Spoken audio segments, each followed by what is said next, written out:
भारत गौरव आचार्य श्री पुलक सागर जी गुरुदेव के प्रवचन और लेटेस्ट धार्मिक भजन व कार्यक्रम निशुल्क देखने व सुनने के लिए हमारे YouTube चैनल जीन शरणम मीडिया को आज ही सब्सक्राइब करें और सबसे पहले देखने के लिए बेल आइकन पर क्लिक जरूर करें।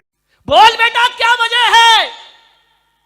बोले पिताजी, एक काम कर सकते हो, आपके रहने से इस घर में रोज कलह होती है, रोज झगड़े होते हैं। बाप समझ गया। बाप ने कहा, बेटा आगे मत बोल, एक शब्द भी मत बोलना आगे, एक शब्द भी ये बाप बर्दाश्त ना कर पाएगा। तू जो कहने जा रहा है वो निर्णय मैंने पहले ही ले लिया है, रात ही मैंने निर्णय ले लिया है कि अब मुझे ये घर छोड़ देना चाहिए। अब इस घर में रहने लायक मेरे नहीं है, ये नरक हो चुका मेरे लिए, मैं जा रहा हूं बेटा। बच्चे ने इतनी हिम्मत नहीं हुई कि पिताजी ऐसा मत करो। जाने लगा वो बूढ़ा। पोते को बहुत प्यार करता था, बच्चे से ज्यादा पोते पर मोह था। दौड़ा दौड़ा, दादाजी तुम मत जाओ, मैं तुम्हारे बिना नहीं रह सकता हूं। लिपट गया दादाजी से आकर, दादाजी तुम मुझे छोड़कर मत जाओ, मैं कहां सोऊंगा, किसके साथ खेलूंगा, किससे बात, कौन मेरी डिमांड पूरी करेगा? दादाजी ने कहा, बेटा छाती से लगा लिया उस पोते को, मेरे बच्चे आज मेरा जाना बहुत जरूरी है, एक बात याद रख बेटे, अब मुझे जाने दे, ज्यादा मोह मत बढ़ा। उसने कहा, दादाजी मैं तुम्हें नहीं जाने दूंगा। दरवाजे पर खड़ा हो गया। दादाजी ने कहा, बेटा देख, तेरे मम्मी पापा को मेरा यहाँ रहना अच्छा नहीं लगता है, इसलिए मैं ये घर छोड़ करके मैं तुझसे मिलने आऊंगा। तू स्कूल जाएगा तो रास्ते में मिल लूंगा, सड़क पे मिल लूंगा। उस पोते ने कहा कि दादाजी चाहे कुछ भी हो जाए मैं तुम्हें जाने नहीं दूंगा। लेकिन बहू देख रही है, बहू ने बच्चे को घसीटा, चल अंदर। ज्यादा दादाजी नहीं करना, जाने दो उनको। बच्चा दौड़ा दौड़ा गया दूसरे कमरे में। ठंडी के दिन थे, कड़कड़ाती ठंड। एक कंबल उठा के लाया।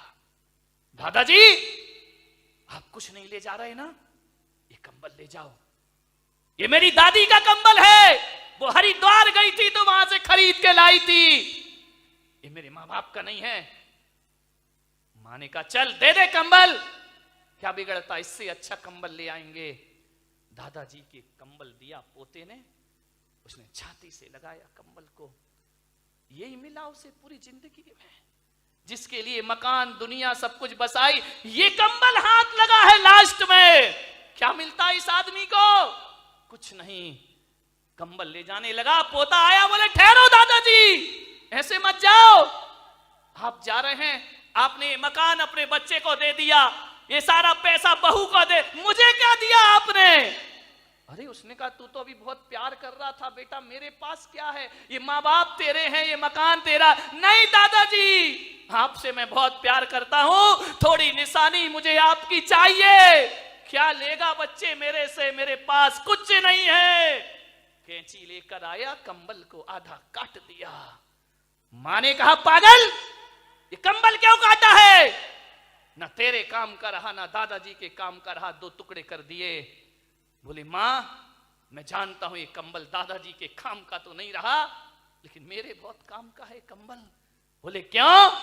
बोले जैसे आप दादाजी को घर से निकाल रहे हो, और बड़ा होकर जब मैं तुम्हें निकालूंगा तो आधा कंबल तुम्हारे बहुत काम आएगा जिंदगी में, ध्यान रखना। मान्यवर, उस बूढ़े बाप की आंखें दबदबा गईं। मैं दूंगा तुम्हें, जब तुम अपनी कमाई का अपने पिता को कुछ नहीं दे रहे हो, तो मैं भी तुम्हें क्यों दूंगा? आधा कंबल संभाल के रखूंगा मैं अपनी जिंदगी में। बूढ़ा चला गया, आधा कंबल सीने से लगाए चला गया। ना जाने कहां जा रहा है उसे नहीं पता, कहां जाएगा ये भी नहीं जानता है। वह चलते जा रहा, चलते जा रहा, चलते जा रहा, एक फोटोग्राफर की दुकान पे पहुंच गया।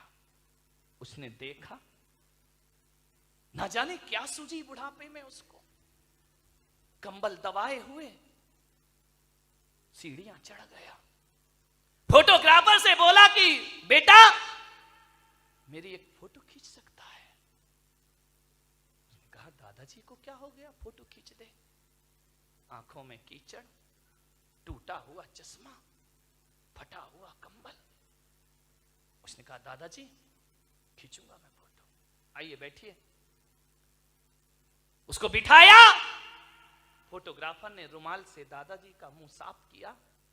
इतनी जोर से बूढ़े ने उसके हाथ पकड़े कि बेटा, जिसकी गंदगी बचपन में साफ की, उन बच्चों ने मेरा मुंह ना पोंछा। एक बात याद रखना बारामती वालों, ये कभी कभी जो प्यार अपनों से नहीं मिलता वो पड़ोस में प्राप्त हो जाया करता है। उसने कीचड़ पोंछा, चश्मा सही किया। दादाजी ये चश्मा टूटा है, ये तार निकला है इसका, सही क्यों नहीं किया? क्या करूं बेटा, जो कल तक आंखों के तारे थे उन्होंने चश्मे का तार नहीं सुधरवाया मेरे। फोटो निकाली। फोटो निकालने के बाद दादाजी ने अपने जेब में हाथ डाला, एक फटा पुराना 5 का नोट निकाला। बोले बेटा ये ले ले। उसने कहा नहीं पिताजी, दादाजी अब पैसे नहीं चाहिए मुझे, मैं आपकी फोटो जरूर बना कर दूंगा। बोले मेरे पास कुछ नहीं बेटा, केवल ये फटा 5 का नोट है, तू रख, तेरे बहुत काम आएगा। उसने कहा नहीं दादाजी मुझे नहीं चाहिए। बोले रख ले बेटा रख ले। बोले मुझे नहीं चाहिए। तो बूढ़े ने कहा अपनी नहीं तो मेरी खुशी के लिए रख ले। दादाजी आपको ये 5 रुपया देने में खुशी मिलेगी? उसने कहा लाओ मुझे दे दो। उसने 5 का नोट देखा, फटा सा था। आज वो 5 का नोट हजारों की गड्डियों के सामने भारी पड़ रहा था उस फोटोग्राफर को। उसने लिया 5 का नोट डाला। दादाजी ने कहा 2 दिन बाद मेरी फोटो दे देना मुझे। बोले ठीक है। 2 दिन बीते। 2 दिन बाद 2 लड़के पहुंचे फोटोग्राफर के पास। बोले भाई साहब 2 दिन पहले एक दादाजी ने यहां फोटो खिंचाई थी, वो फोटो हमें चाहिए। आप कौन है? हम उनके लड़के हैं, ये डॉक्टर है, इंजीनियर है। आप उनके लड़के हैं, आपको कैसे पता कि फोटो खींची है? बोले बड़ा अफसोस है कि जिस दिन मेरे पिता तुम्हारे यहां से फोटो खिंचा के जा रहे थे और इन सीढ़ियां उतर रहे थे, आगे पहुंचे हैं और एक जोरदार ट्रक की टक्कर में उनका एक्सीडेंट हुआ और वो दुनिया में नहीं रहे। जब हमें सूचना मिली हम गए, जब तक प्राण पखेरु उड़ गए, उनके कुर्ते के जेब में तुम्हारी दुकान की रसीद पड़ी थी। बस वही रसीद लेकर हम तुम्हारे यहां आए हैं। वो फोटो तो दिखाओ जरा। फोटो दिखाई, अरे ये फोटो खींची है तुमने? ये फटे से कपड़े, टूटा सा चश्मा, आंखों में कीचड़। बोले एक काम करो, कंप्यूटर का जमाना है, इसमें एडिट कर दीजिए, अच्छी शेरवानी पहना दो इनको, सोने की चेन डाल दो गले में, एक अच्छी कुर्सी पर इन्हें बिठा दो, इनका चेहरा थोड़ा सा बदल दो। उसने कहा भाई साहब बहुत पैसा लगेंगे। बोले देंगे 5,000 रुपए लगेंगे। बोले देंगे 5,000 रुपए। ये वो औलाद जिसने जीते जी बाप को 5 रुपए नहीं दिए, वो 5,000 की फोटो ले रही है। उस आदमी ने पूछा कि आप इतनी बड़ी फोटो क्यों बनवा रहे हो? बोले परसों हमें इनका उठावना करना है, इस समाज में हमारी इज्जत का सवाल है, ध्यान रखिए। हम उनकी ऐसी फोटो नहीं लगा सकते हैं, हमारा भी स्टेटस है, हमारा भी स्टैंडर्ड है, सारी समाज हमारे यहाँ आएगी। जितनी सुंदर फोटो बना सको फोटो बना दीजिए, कल सारे लोग श्रद्धांजलि सभा में उपस्थित होंगे। ये है माँ बाप का सम्मान। फोटोओं पर फूल चढ़ाने वालों, जीते जी 2 शब्द प्यार से नहीं बोलते हो। कैसी औलाद है कि जीते जी बाप के लिए नए कपड़े नहीं आते, मर जाए तो नया कफन खरीदने दौड़ते हो। ध्यान रखिए मेरे भाई, आपसे निवेदन है, लाशों पर फूल मत चढ़ाना, कोई बात नहीं है। जीते जी बाप से फूल जैसी बातें जरूर किया करो, तुम्हारा जीवन सार्थक होगा। यह संस्कृति होना चाहिए भारत की। मेरे सानिध्य में मुझे बड़ा दुख है कि मैं संत होकर मुझे एक वृद्धाश्रम बनाना पड़ा जहां बुजुर्ग लोग रहा करते हैं। ऐसे ऐसे लोग आते हैं मेरे पास आंसू बहाते, हर एक घर की दुनिया से बाहर निकल के देखो, अपने ही घर को दुनिया मत समझिए। आते हैं मेरे पास, महाराज हमारा बेटा हमें घर से, एक बेटा मेरे पास आया अपनी मां को लेकर, महाराज आपका वृद्धाश्रम बना है, आपका वात्सल्य धाम बना है, मेरी मां को वहां रख दीजिए। मैंने कहा शर्म आना चाहिए तुझे, एक बेटा कह रहा है कि वृद्धाश्रम में रख दो। मान्यवर, मैंने उससे कहा तुझे तो चिल्लू भर पानी में डूब के मर जाना चाहिए। जिस मां ने कोख में रखा तू घर में नहीं रख सकता है, वापिस लेके जा इस मां को। बोले आपने क्यों बनाया वृद्धाश्रम? मैंने कहा मैंने इसलिए नहीं बनाया कि कोई औलाद अपने बाप को मेरे पास भेजे, नहीं भाई, ये तो मेरे लिए सबसे बड़ा पाप हो जाएगा। और मैं बारामती में कह रहा हूं पुलक सागर, इस देश से वृद्धाश्रम की परंपरा खत्म होना चाहिए, समाप्त होना चाहिए। एक भी वृद्धाश्रम इस देश में नहीं होना चाहिए, एक भी ओल्ड हाउस इस देश में नहीं होना चाहिए। ये बदनुमा दाग है भारतीय संस्कृति पर।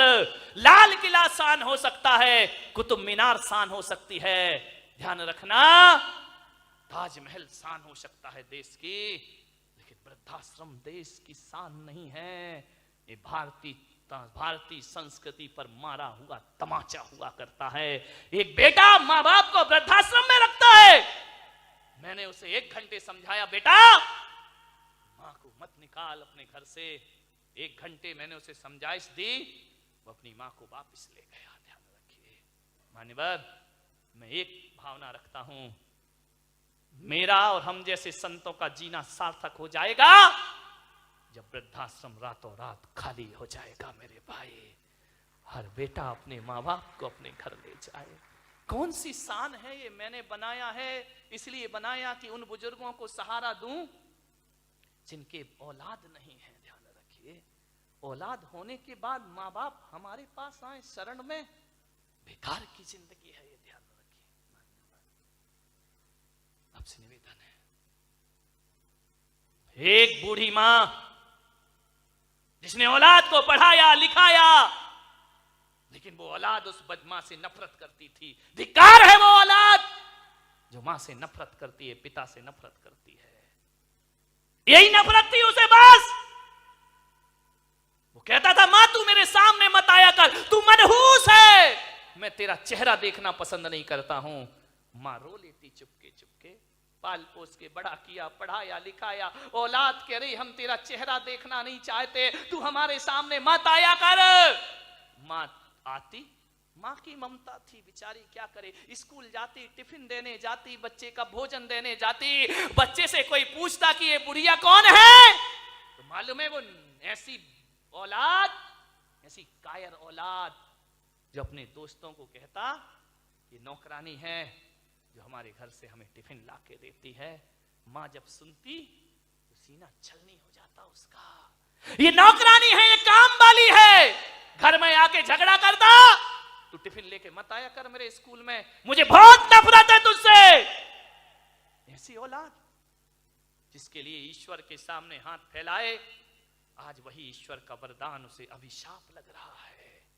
औलाद पसंद नहीं करती है।